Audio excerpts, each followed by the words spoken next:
Mimi najua watanikujia, si ndio? Mimi nawajua, hao watu nawajua lazima watanikujia. Lakini mimi siogopi. Wacha wakuje, si ndio? Hata wakiniua, wasiponiua bado nitakufa tu, ama namna gani? Lakini ukweli lazima ufanye nini?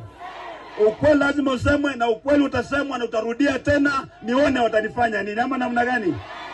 Let them listen to me and change. Wabadilike, maana watu wanaumia. Hapa chini watu wanaumia. Mr. President, people are suffering. Ukipatia Raila kazi, don't think umepatia every Kenyan kazi. Watu wanaumia. Basic needs hakuna. Ama mimi nasema kwa uongo?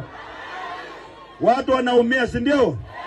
Na mimi hata wakinikujia, I do not care. Hata Yesu mwenyewe alikuwa mwana wa Mungu, akakuja hapa, watu wakasema yeye sio mwana wa Mungu, akadanganya, anadanganya, wakamuua, si ndio?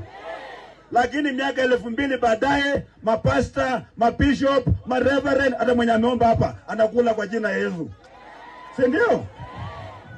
Hata yangu wakinifinya, watu yangu, ile mbegu napanda kwa roho zenu ya kuwakumbusha kwamba mko na jukumu ya kupigania haki yenu, kupigania haki ya watoto wetu na wajukuu wenu. Hiyo mbegu isikuje kakufa. Tumeona watu wetu, mambo ya watu hapa kuja kutudanganya na ukora, tumekataa. Katika historia ya Kenya kumekuwa na watu kama 6 hivi. Wamekuwa wanapanga, huyu anakuwa rais, huyu anakuwa deputy, huyu atakuwa prime minister, huyu atakuwa nini. Hawa wanaendelea na familia yao. Wakenya wengine wote tumekwisha. Sisi tumeisha. Tulikuwa na mashamba kubwa, mashamba yafanya nini?